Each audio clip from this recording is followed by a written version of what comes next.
The National Broadcasting Company presents Radio City Playhouse, Attraction 44.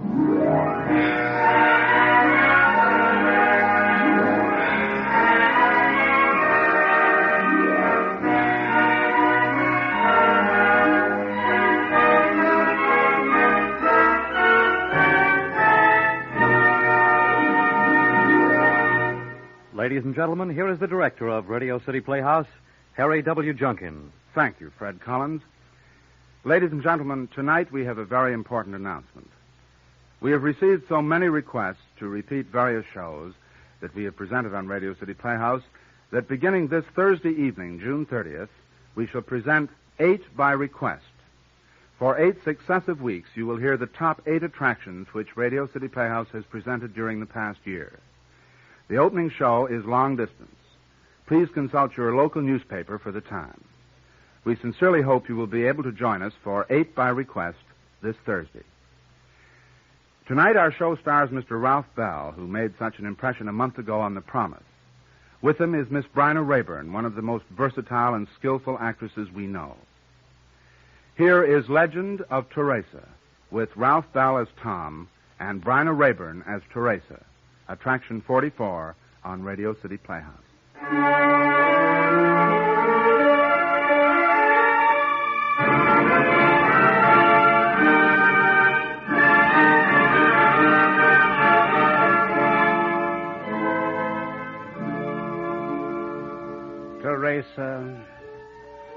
Teresa, how can I tell your story? How can I make them understand? Perhaps, Teresa, I should call it a legend. And those who cannot understand it may say, after all, Mexico is full of legends. This, then, is the legend of Teresa.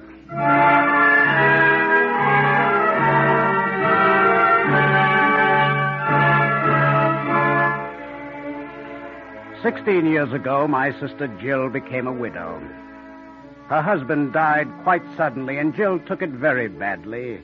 I owned a coffee plantation in Mexico, and I took Jill down there. I thought the change might make her grief easier to bear. And so we went. Jill and I, and Nora Saunders, the nurse housekeeper who had practically raised us both. We flew to Mexico City, and then drove through the most beautiful country in the world, until we arrived at our Casa del Valle. The house is beautiful, and rambling, and cool. And as we walked up to the door, the voice of Benito, faithful and loyal as ever, shouted a welcome. Senor Tom, welcome back to Valle del Cristo. Welcome back. Hello, Benito. It's good to see you. We have been so glad since we know you are coming. So glad. Benito, this is my sister, Senora Jill. Benito? Senora Jill, I hear of your husband's death. My sympathy, Senora. Thank you, Benito. You're very kind. And Benito, this is Senora Saunders. Oh, how do you do, Benito? Senora Saunders, the house is yours. Benito, you may think you run Casa del Valle, but wait until Nora gets her hands on things. Oh. The servants have been told that you will be in charge. All is in readiness. Oh, thank you, Benito. And now, let's go inside, shall we? It's getting hotter all the time. Excuse me for interrupt, but I will speak with the senora now.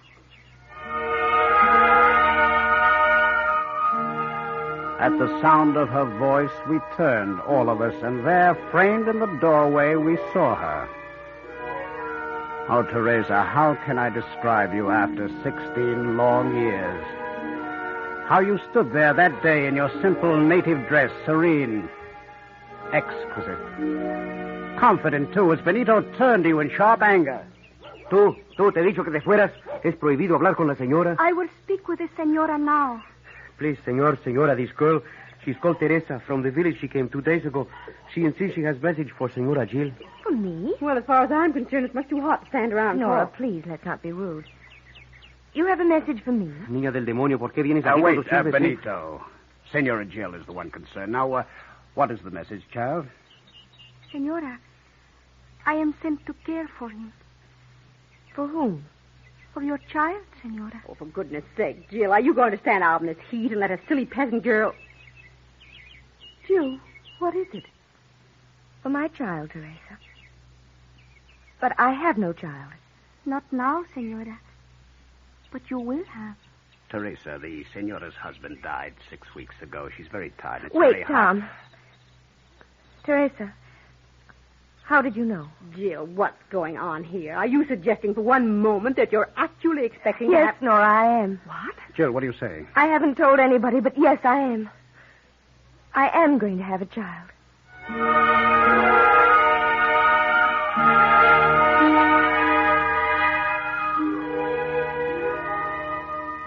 Teresa, we're by ourselves now. I want you to tell me how you knew. Tell me how you knew, Teresa. She told me, Senora. She? Our Lady. The Virgin. Our Lady of Guadalupe. Teresa, you make it very difficult for me to talk with you. I'm an American, and I'm not a Catholic. That is no matter, Senora.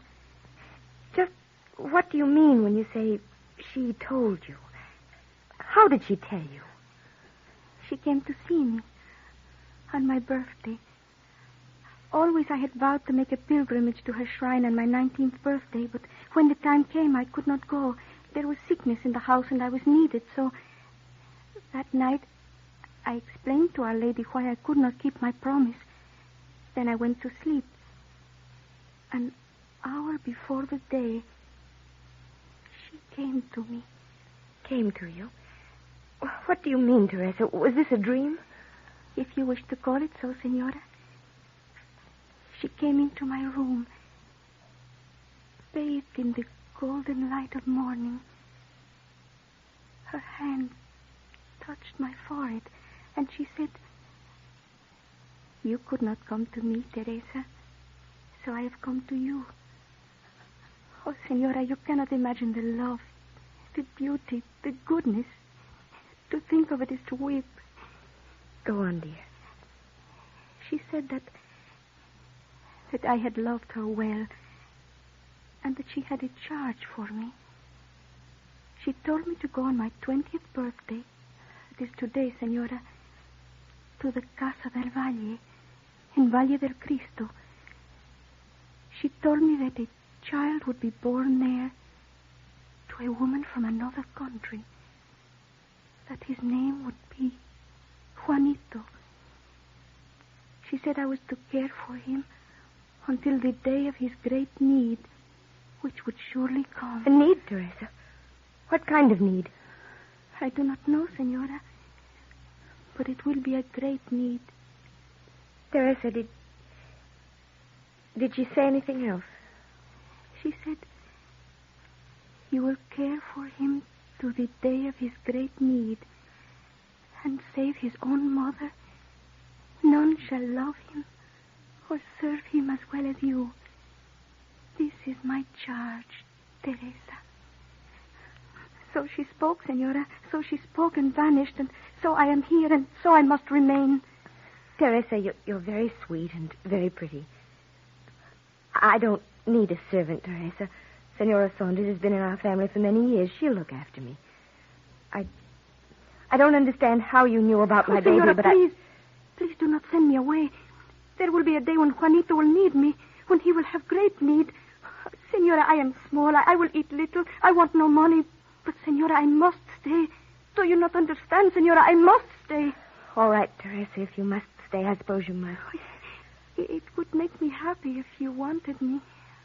Only a little. Would it? Would it really? Oh, yes, Senora. All right, Teresa. I want you to stay.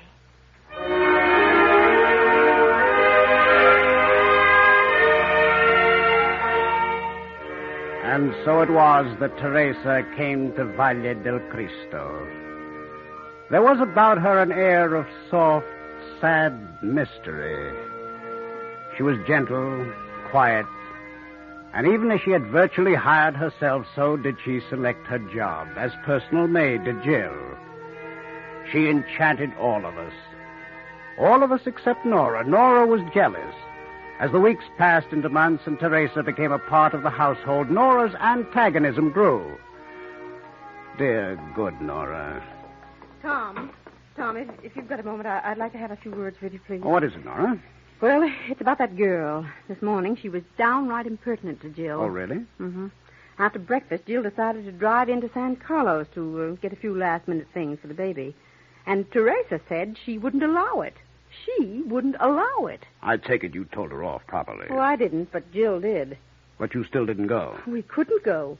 When we were ready to leave, we couldn't find the keys to either car. We looked everywhere, and we haven't found them yet. Well, that's strange. She hid them, Tom. Just as sure as I'm alive, she hid those keys. For some ridiculous reason, she didn't want Jill to go. Is Jill all right? Oh, of course she's all right. You know Jill's strong as a horse. The baby isn't coming for another month. But Teresa thinks Jill's got to be treated like a piece of Dresden china. What that girl needs is a good spanking. She troubles you, doesn't she? No. Well, Tom, I just don't like this chitter-chatter about visions in the night. The whole thing is perfectly obvious to me. A rich American family in the valley, and this girl wants a job. Fair enough. But couldn't she say so? Why make up the story about a vision? Why couldn't she tell the truth? Maybe she did. Tom, you don't mean to say you believe all this stuff about visions and... Senor Tom, quickly. The baby's coming. Senora Jill says for the doctor, quickly. Benito, what are you talking about? Benito, did Jill Yes, say... she told me herself. She says to go for the doctor, quickly. Believe me, Benito, if this is your idea of a joke, there'll be some changes made in this house. I've no... Benito, find Teresa for me, will you? Send her here at once. I am here, Senor Tom, and you'd better hurry. Senora Jill has time, but she will feel safer with the doctor here. That's all, Benito, thank you. Está bien, Patron, de nada. Teresa, if I'm to go for the doctor, I'll need the car. Oh, but of course. Here are the keys. Thank you. Teresa, how did you know? No, But the baby would come today? she told me, Senor. I see. Teresa, this had happened halfway to San Carlos. It would have been very dangerous. Will you thank her for me, too? Oh, yes, Senor Tom, I will. Vaya con Dios.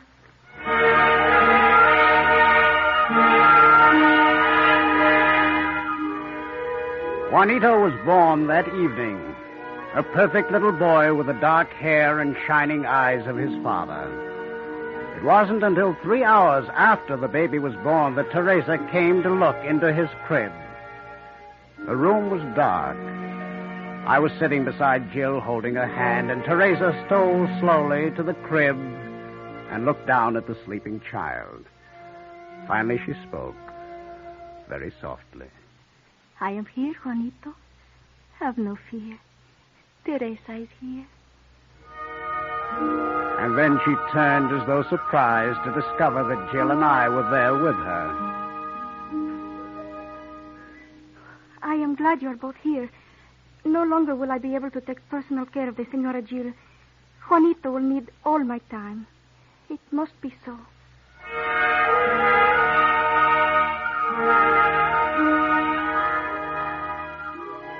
In the memory of all of us, there are years that seem as days. Juanito grew. He was strong and well. Teresa gloried in him no less than did Jill, his mother. We had all but forgotten that Teresa had, by her own words, come to us to protect the boy from some great danger.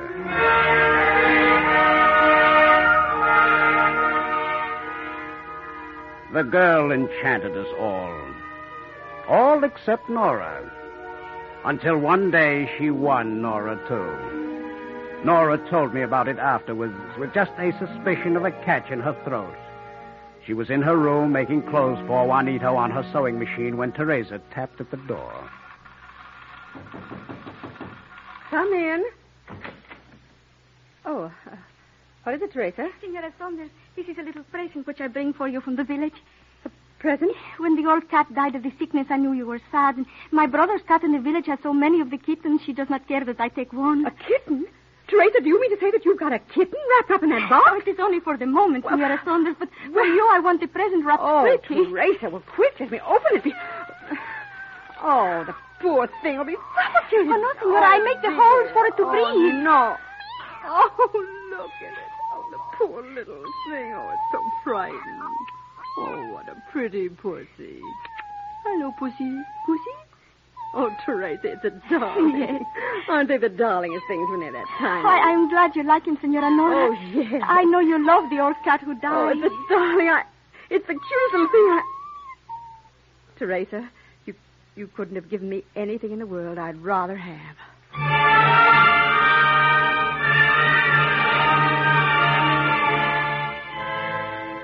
And so even Nora capitulated.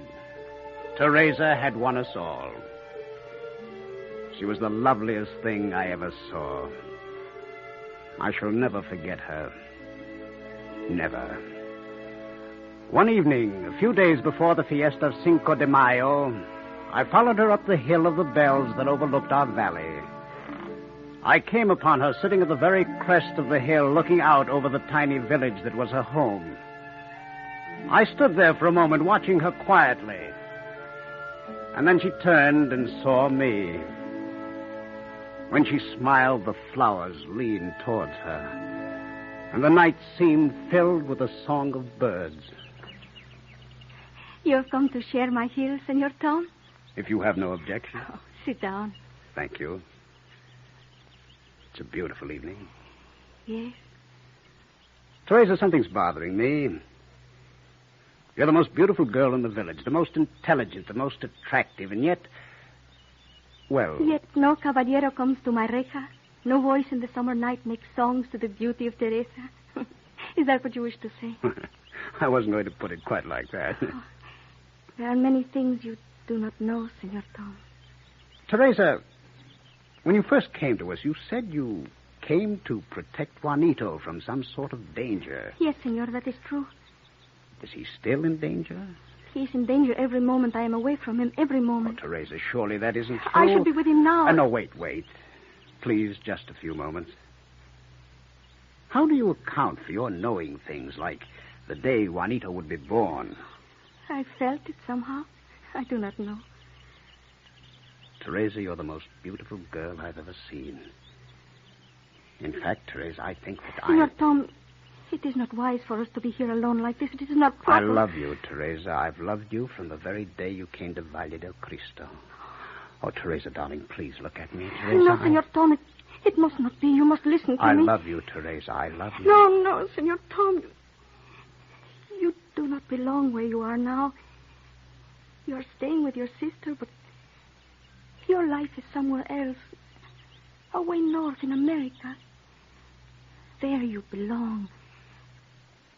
There you will return. Oh, Teresa, you would love New York. We would fly up. We could be married there and fly up, and I would buy you everything you wanted. Teresa, you've never seen such clothes. You think Jill is beautifully dressed. Wait until you see New York. The shops, the lights, the excitement. Oh, Teresa, I could make you very happy.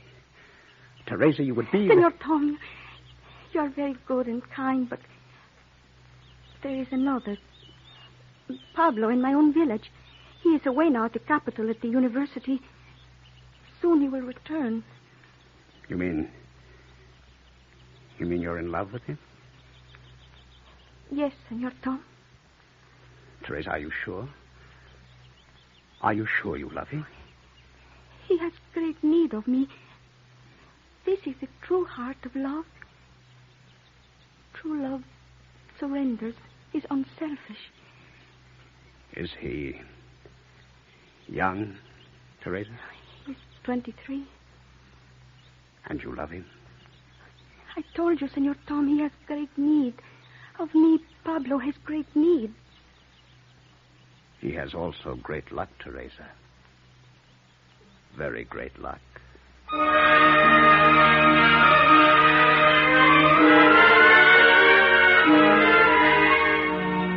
After that night, Teresa seemed changed, more distant, more mysterious. We never spoke of love again. To a 20-year-old girl, I suppose my 36 years must have seemed ancient indeed. Gradually, I became aware of a strange foreboding in the house, a strange presentiment of tragedy. I had a feeling that something was about to happen, something terrifying. One morning when Jill and I were at breakfast, Teresa came in to ask Jill something about Juanito, and I noticed she'd been crying. Teresa, have you been crying? How long will it be? Why doesn't it happen? Why doesn't what happen? That for which I was sent. Teresa, stop it. But how long will it be? Am I to spend my whole life in this house? Why?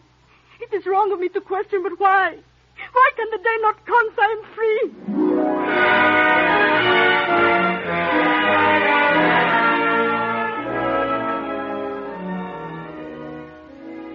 how soon that day was to come, neither of us realized.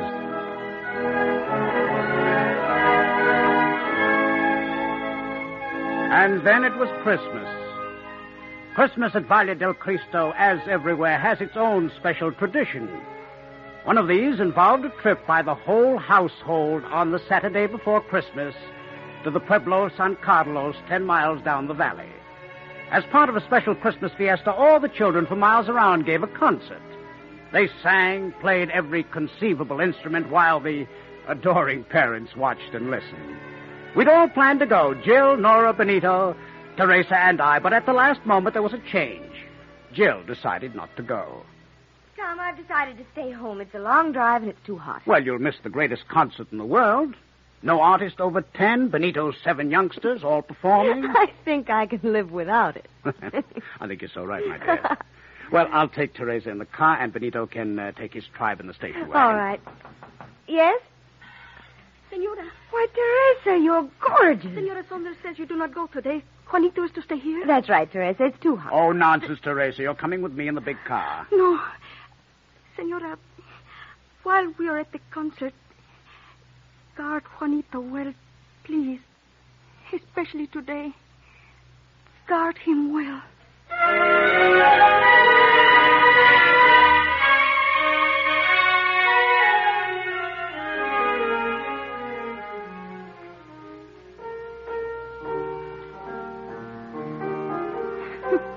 That is Benito's youngest. You would have to love him very much to call it music.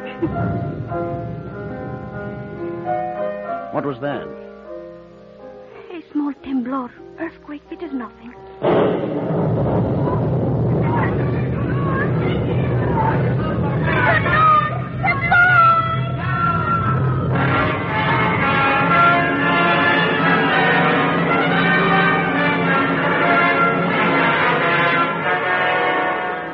In an instant, the place was in a tumult. The wall fell outwards, thank heavens, or we'd have all been killed. And then in the distance, over the milling, terrified crowd, I saw Teresa fighting her way to the street. Even across the screams of the crowd, I could hear her calling Juanito's name.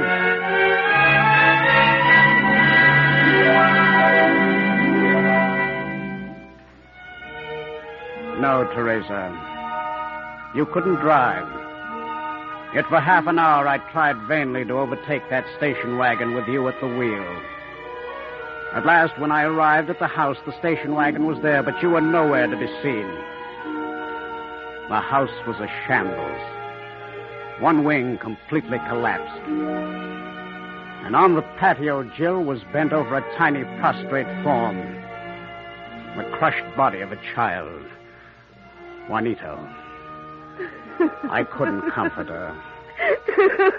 Please, darling, please stop crying. The whole wing of the nursery fell on him. Please, darling. Please, hang on to yourself. Where's Nora? She's gone for Dr. Jeffrey. How long ago?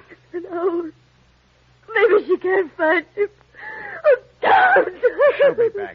Nora will be back. But he's dead, I tell you. Juanito is dead. It doesn't matter whether Nora gets back with Dr. Jeffrey or not. He's dead. And give him to me. Teresa. Pick him up and give him to me. Teresa, stop this. Can't you see Jill's nearly crazy? Stop it. Pick him up and put him in my arms, senor. Do it, Tom. Do what she says. All right. Here, Teresa. Juanito. You will breathe. My breath you will take. Yours and mine. As one.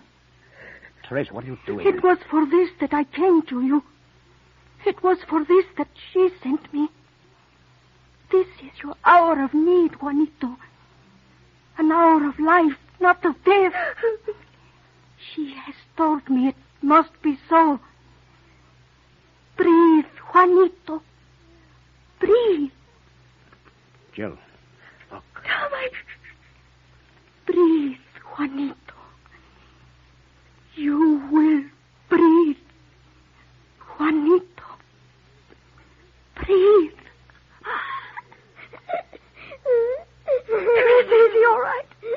Teresa, what have you... Please, do not ask me or speak.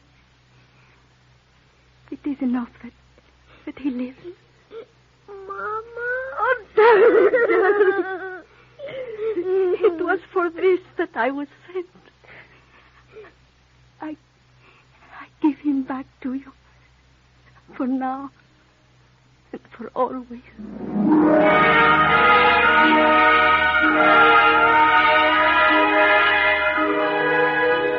That is the story.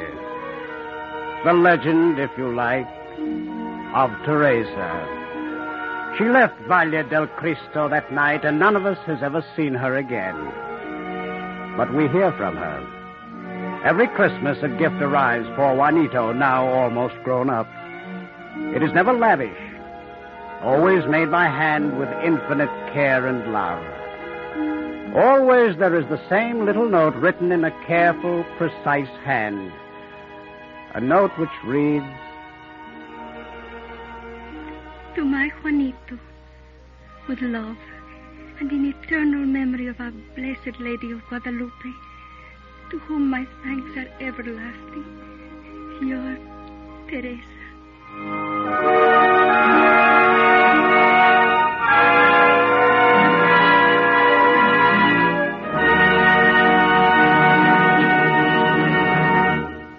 You have just heard The Legend of Teresa, Attraction 44 on Radio City Playhouse. The script was written by True Boardman. Tom was played by Ralph Bell. Teresa was Bryna Rayburn. Jill was Mitzi Gould. Other players in the cast included Adelaide Klein, Louis Van Ruten, and Sarah Fussell. The special music was composed and conducted by Dr. Roy Shield, and the entire production was under the direction of Harry W. Junkin.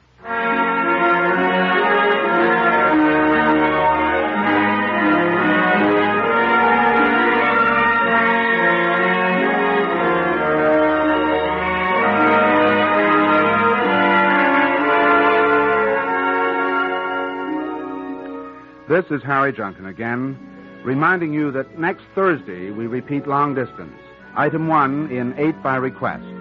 Next Monday on Radio City Playhouse, a tense dramatic mystery, Murder is the Easiest Way. Next week, Attraction 45 on Radio City Playhouse. Good night, everybody.